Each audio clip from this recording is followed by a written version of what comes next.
if you're a Tennessee Vols fan, this past weekend had to be absolutely crazy for you. Yeah, I mean, if I was a Vols fan, I'd be wetting my drawers. Your team goes to Norman, Oklahoma. Your coach plays his former team that he gave them a national championship as a player and then coached for them, and he beat them. Then on Sunday, you have this big Morgan Wallen concert in Neyland, and you got, I mean, heck, I think they even rolled out some of your deceased coach's ashes and caskets during it. It was a crazy time. So to talk about Tennessee and to talk about if they're the new power in college football, I got my buddy here, John with Sports Talk Jay. He's going to be talking about Tennessee football here in just a second. But first, welcome to the channel. I'm glad you are here. If you're new to the channel, yeah, I may be covered in my Clemson garb here, but I love to talk about college football and have guys like John on who knows their team. They're passionate about it. So if that's your sort of thing, if you like getting worked up over college football, if you like getting angry at someone, if you like getting your blood pressure up so high that your cardiologist will be able to send their second child to an Ivy League school, this is the channel for you. I hope you'll subscribe. Remember, it is free. At least drop a line in here and say hello. Now bring it on, John from Sports Talk Jay. John, thanks for coming on the channel. No worries. No worries. So the Tennessee Vols went through such a long period of time of ups and downs, letdowns. I think it was the 2015 season that Butch Jones wasted some of the most talent I've ever seen a coach waste. And you come through that, you get Josh Heupel after that weird coaching thing, and this guy has really produced. How does it feel to be a Tennessee fan right now after all of that craziness? Yeah, well, it's been a journey. We try not to think about all those years prior with all our coaches that I always blame Lane Kiffin got us down that path. After we let go Fulmer, we brought in Lane. Of course, he left in the middle of the night. We wound up hiring Dooley, who was the worst hire ever. And then it kind of cascaded downwards. But we did get a very fortunate break in getting Josh Heupel and Danny White as an AD, who went and got Josh. And it's been pretty terrific ever since then. Even the first year where we had Josh, he went 7-6, but it was the most entertaining year of college football I'd had since Fulmer. It was just a heck of a brand of football. Now, our defense sucked. It was terrible, but our offense was outstanding. And then the next year, the defense got better on the line, but we were still terrible in the secondary. And then last year we had Joe Milton as the quarterback, and he did okay, but he was not Hendon Hooker. And then this year we got Nico, and suddenly our defense, the secondary, which had been tragic, is now pretty good, actually really good. So we're a very different team than we were from day one with Josh Heupel. Is it easy to talk about Nico and overlook Dylan Sampson? Because I mean, I know that's totally fine. This is live streaming versus editing. Yeah. Everybody wants to talk about the quarterback. We know the importance of a quarterback, and I get it. Trust me, as a Clemson fan, I definitely get it. But with that said, Dylan Sampson has brought so much to your team. When you look at the departures of Jalen Wright and Jabari Small, it is easy to overlook Dylan Sampson up until this point. But I was told by an insider last year, Sampson's the man. So do you think it's fair to say that, yeah, because Nico's the quarterback, everybody's talking about him when they should really be focusing on Dylan Sampson? Well, not really. I think we would have good running backs regardless, but Dylan he's really good. We had great ones last year. We had two terrific running backs. One was super and went in the third round, and he's going to do well in the NFL. But Dylan's is very shifty. Is the thing about him. He's a bit of a power runner. He's become a power runner the last 2 years. And he was a guy that we couldn't keep off the field, even though he struggled with blocking and he got Hendon Hooker blown up a couple of times. He was so talented, we had to get him on the field, he was actually a 3-star recruit too. He's just a guy that when he showed up, he was just excellent. And so probably not. Nico's going to be the guy you're going to talk about because he stirs the drink, and especially in a Josh Heupel offense. It's just right now, this is a very different team than Heupel has dealt with. He can actually rely on the defense a little bit instead of having to score 52 points or 55 or whatever to win a ball game. Now, I mean, really, it's only the second time he's ever scored less than 30 points in a game and won. So this is a very different team than Heupel's used to coaching. Everybody's talking about James Pierce on the defense, and rightfully so. But we saw a messy game in Norman this past weekend. I said that Nico came out. Yeah, he had his moments that you're like, and there was a missed block, and of course he got hit, the ball goes loose, and so on.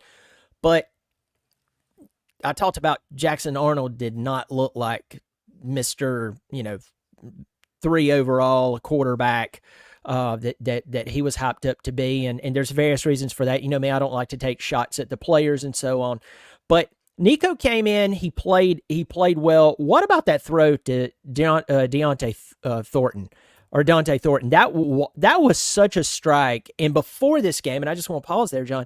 Before this game, I know that you guys had just torched everybody, had played some small schools, of course, that NC State game. And someone asked me, they were like, why are you so high on this kid? I was like, because he can throw. Have you looked at his delivery? And that pass, in my opinion, was just unbelievable because it was on a rope. I mean, how nice is it? And I started talking about James Pierce, but I'm going to go back to this. How nice is it to see that type of pass versus what you were dealing with last year? Yeah, well, he's been doing that all year. He's been making those passes. It's just been against talent that's a lot less than Oklahoma. But he makes those throws in practice all the time, literally. And it didn't surprise the coaches. They knew it was coming. That's why, look, they paid a lot of money to get Nico in here. And Nico had his choice. He could have gone to any offense out there, and he liked Heupel's offense. It suited him beautifully, and he knew it. And Heupel knew it as well. That's why they went so hard after him. But the throw didn't surprise me in the slightest. I'm surprised when he doesn't do that. And I know that sounds ridiculous. Mm-hmm. I'm more surprised when he misses than when he hits. That's a good answer. Clemson having Deshaun Watson and Trevor Lawrence there, you were shocked when they threw a bad pass. And this guy, I've just been high on his release. Like, you can watch him, just the way he throws the ball looks different. Let's switch over to the defense. I started talking about that just a second ago, and then just started talking offense. James Pierce receives a lot of praise, but you guys are deep across that front. How exciting is it to see them be dominant and maybe give that secondary some time to develop? Yeah, it's the deepest we've ever been on defense, on the defensive line, and that's been 3 years in the making, 4 years in the making. And James is being double teamed, triple teamed. I mean, they know exactly where he is. Every offensive line and offensive coordinator knows where he is. They have to. So it's really made it easy on the other guys because they're getting one-on-one type thing. They're not getting chipped by the running back. The tight end's not coming in and clipping them. So really, Pierce he's a great decoy. Now, if you go one-on-one with him, he's going to beat you bad. So he's already stirred the pot for the offense, for the opposition force. But, yeah, we're about 8 deep on the defensive line, and that's why you'll see us constantly rotating guys. As long as the offense is rotating their people, we're going to have 2 or 3 defensive linemen swap in every time, especially the big guys, because I know those big guys that are over 300 pounds on defensive line, they can go 3 plays. And after that, they're toast. They're done. Yeah, I mean, you have to switch those guys out, but you have the depth to do it. Let's talk about just a little bit about the line and some of your linebackers right now, because James Pierce, it's easy for me as a drive-by college football fan to talk about him. Let's talk about Dominique Bailey. Let's talk about some of those other players. Well, linebackers-wise, we've got Peely, who is fantastic. Arian Carter, those 2 guys are our starting linebackers, and they're terrific. And then you've got a couple of guys behind them that are really good. But Peely, we lost in the first game last year, and it was a huge loss. Arian Carter got hurt in the middle of the year. We wound up with all backup linebackers. So our defense, we already have trouble in the secondary last year and the year before and the year before. So to have your linebackers be a problem, that was also an issue. Right now, we're as strong at linebackers we've been in a long, long, long time. And then the secondary is pretty strong too. So we'll see. They've not been tested. I guess Oklahoma sort of tested them, but I'm so snake bit from the secondary. I hate to get too excited about them because they've been so bad for so long. But this is a whole new secondary. They got rid of 10 guys last year out of the secondary. Either one went to the NFL and the rest of them, they said, there's the door, don't let it hit you. Yeah. I mean, that's where you guys are at, because at first there was just so many problems just 3 years ago at Tennessee, and now you're here. It's a great turnaround, great leadership by Josh Heupel, and I think it's a really good story of how coaching matters. I say that all the time. You've heard me say that. Anyone who watches me all the time, they're like, Brian, I'm sick of hearing it. Well, I'm not going to stop saying it, because that is the difference. That's why there's people in Tuscaloosa, Alabama, even if they're going to talk trash to me right now, they're still sweating. There's a lot to be proven down there. Why? Saban's gone.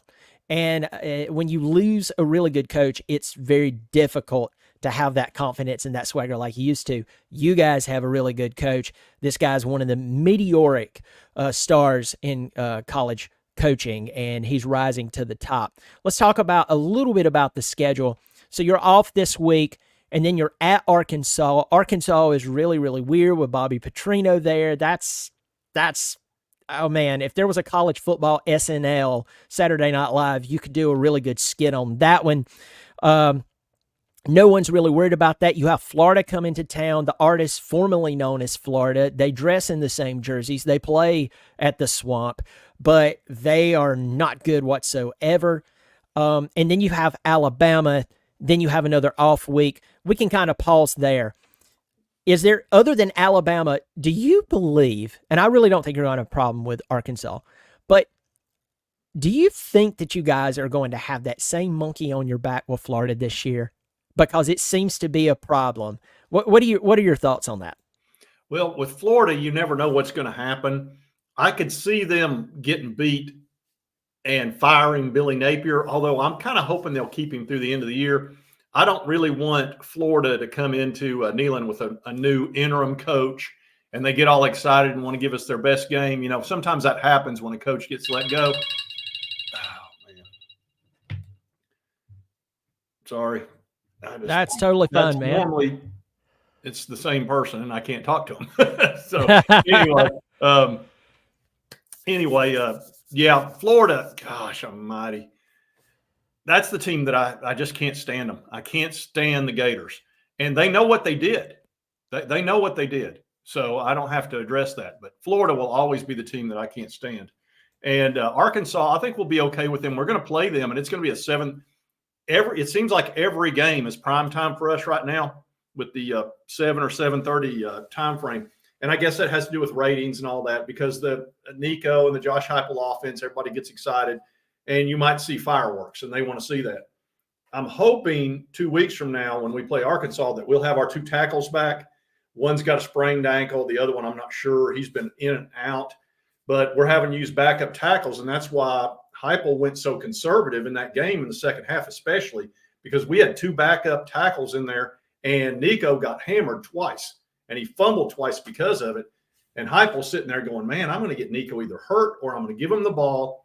And right now we're up by 2.5 scores or whatever. It was 19-3. And he's like, I'm just going to hand the ball off.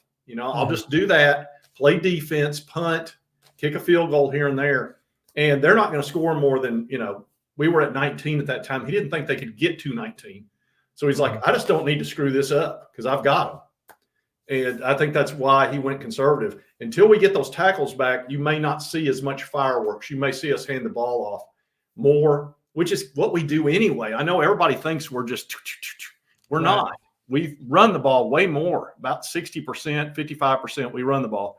It just looks the other way because when we do throw it, it gets kind of crazy. Yeah, you've been extremely explosive, but you're 100% right. all anyone has to do is look at your stats, and they'll see how much you run the ball and how effective you are. And that goes back to Sampson. That goes back to a good strategy and a good scheme across the board. And I'll so call you back. I am sorry. I don't. That's you know what? At this point, let's bring them on. You tell them I said hello. We'll just try to keep it family friendly. Maybe we can get to know one another. No. So Alabama, you have Alabama on the 19th. That's going to be in Neyland. The last time they came to the stadium, it was an incredible classic moment. There was a field goal post thrown in the Tennessee River. It was a great time. With that said, the magic gnome that was Nick Saban is not on the sideline. And this weekend, Alabama fans are going to find out about Kalen DeBoer. And it's either going to be a good find out, an area of undecisiveness, or it's going to be bad. And by the time they get to y'all, they'd already played Georgia. I won't ask you your prediction for the Georgia-Alabama game because I think it's very tough at this time with a lot of different variables. But could this be advantageous for you guys because they've already played Georgia, and according to how Georgia beats them, I'm calling 7 points or less. You guys could really put it on them if they're kind of down and out. Maybe they're knocked off kilter a little bit. What are your thoughts going into the Alabama game? Because and I ask that. I know it's 3 weeks out, but these prior 2 games on paper you should win. Yeah, I do feel good about Arkansas and the Florida game.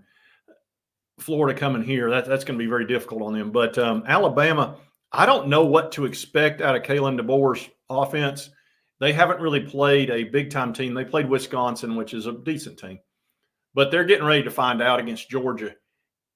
It's at Tuscaloosa. I'm leaning towards thinking that Alabama might win that ball game because I'm not convinced Georgia's offense is as potent as it has been. They don't have that big-time tight end. They don't have a wide receiver that's necessarily hot. We'll see how that plays out, but I wouldn't be shocked if Alabama won that game. When they come to Neyland, it's going to be beyond fireworks. The entire town's going to explode again because that's an amazing game. It really is. Alabama at Neyland is special.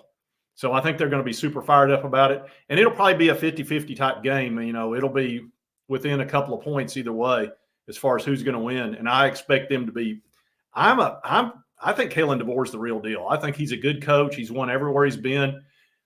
He's going to have to convince me he's not before I am willing to say he's going to be a big drop-off from Saban. He's not Saban, but he might be pretty darn good. Yeah, I think he's one of those guys that a game like this, winning it, and then his posture afterwards, or even if they lost, if it was like, holy crap, that was really close, it was a really well-coached game, someone had to lose.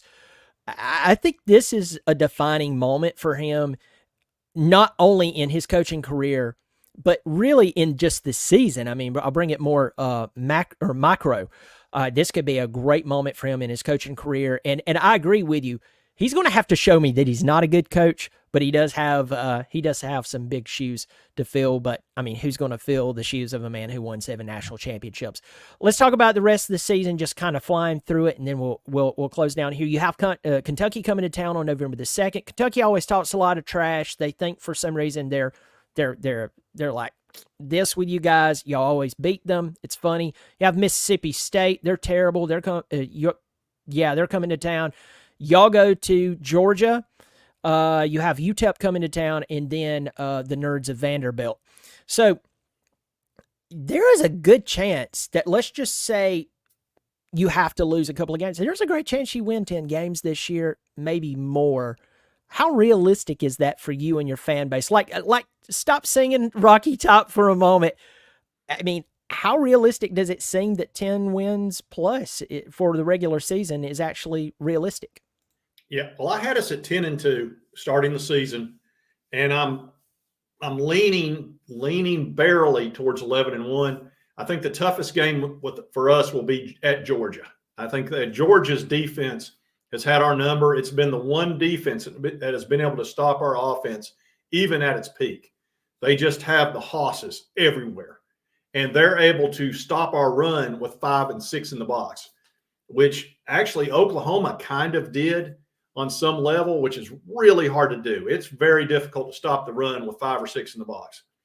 And again, I think had we had our tackles 100%, that probably wouldn't have been the case against Oklahoma, but it might have been. But Georgia's the toughest one. I'm not concerned about Kentucky or Vanderbilt. We've had Kentucky's number for a long time. And Vanderbilt, they do have a Diego Pavia, who I freaking think is awesome. He's one of my favorite players out there. He's got Vanderbilt back on the map, but I'm not concerned about Vanderbilt. It's just Georgia and Alabama are the two teams that really we've got to test our mettle. You know, we're going against the best, and if you want to be in the playoff and you want to win an SEC, that's what you got to do. Florida and Arkansas, if we lose either one of those games, we've just screwed up. Yeah. I think you're definitely in the playoff. Even if you lost 2 of those games close, I think you're definitely in the playoff, especially with it being tripled in size. And that's not a knock at Tennessee. That's just saying the power of the SEC. The media really likes Tennessee. Tennessee can play good football, so I think that is actually realistic. Let's talk about maybe a side note here just before we go.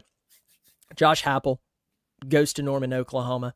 He won a national championship there as a player. He was the offensive coordinator there. His contract wasn't renewed. He comes back with a different team, beats them in their first SEC sanctioned game. How shocked would you be in the next 2 or 3 years if the Brent Venables, and you know I'm a Clemson fan, love Brent Venables, appreciate everything he's done, but let's just say that the Brent Venables experience doesn't work out. How hard do you think that Oklahoma would go after, not saying that Heupel would accept it, how hard do you think they would go after him to get him back to Norman, especially after he took over a mess that was going on at Tennessee due to admin and all that bunch of stuff, and he turned it around? I mean, what do you think they would do to try to get him to Norman? Oh, they would definitely call him, I'm sure. They're not going to be able to get him, though. It's just not going to happen. There's no way. Danny White wouldn't let it happen. We wouldn't let it happen. We'd block him anyway at I-40. He'd never get past us, so it really wouldn't matter. I also think Bob Stoops and he are not exactly best buddies anymore. He pretty much scapegoated Josh Heupel. He forced him to change the offense because he wanted it to be more of a Johnny Manziel type offense. He was enamored by Texas A&M that year and forced him to change and try to get his quarterback to be a different type of quarterback. Heupel didn't want to do that, so it didn't work out. So he fires him, even though the defense was worse because that was his brother was handling that. And then he brought in brave Sir Lincoln Riley to come in and become the offensive coordinator. I believe it's Lincoln Riley. And he ran the same offense that Josh Heupel wanted to run. And all of a sudden, everything was fine. And Josh got thrown to the wolves. It actually worked out great for him because it led him down the path to Tennessee. And I think Josh appreciates the fact that Tennessee has really embraced him, the city of Knoxville and all of that, while Bob Stoops made him a scapegoat. That's a great point that you made there. And I'm so blown away, though I'm really not, because of the egos of some of these coaches. They go, they make a hire, they bring in someone, and then suddenly it's like, hey, listen, I knew you do this well, but I want you to run my system. And it never makes sense. It's not logical. Is that what's happening at Clemson right now? Or is that what happened the last couple of years? Let me tell you this. I have heard as early as today that was not what was happening. Here's all I'll say, that in Clemson, South Carolina, the offense has been anemic for the past 3 or 4 years. And yes, we've seen an offensive explosion against some really bad teams, but between you and I mean, I'll even take that because we were struggling with bad teams. So, but you know, wherever that may land, however that argument may land, I have my feelings on it. Others tell me I'm wrong. Yeah, I'm glad that the guy actually got to run his offense, and we see what he's done. John, thanks for coming on the show. Everybody, Sports Talk Jay. Well, hey, tell me where we can find you. Yeah, just a Sports Talk Jay at YouTube. That's it. I'm not Mr. Social Media. I don't blame you. I don't blame you. And that's Well, John, that's more than I can handle. well, John, last question. Did you make it to the Morgan Wallen concert the other night? No, I'm not. I'm more of a classic country guy. You know, I like George Jones and Conway Twitty and that type of stuff. Even though I didn't as a child, I did as I got older. I really like classic country better than I like the new country. But, you know, some of them are pretty good. Yeah, I hear you. I just didn't know if you were body surfing in Neyland. No, and that was, no, I don't really do a whole lot of that. Okay, I would kill for that photo if someone had it. John, thanks for coming on the show. It's always a pleasure. Folks, go check out Sports Talk Jay. John is the man. He's got a crazy following. People love him, and you know why, because he just shoots it straight. If you have not subscribed to the channel, hope you will. It's free. We do appreciate it. Check him out. Drop him a line. Let him know that you saw him on the channel, and drop a line here. Let me know that you're in here. Folks, as always, go Tigers.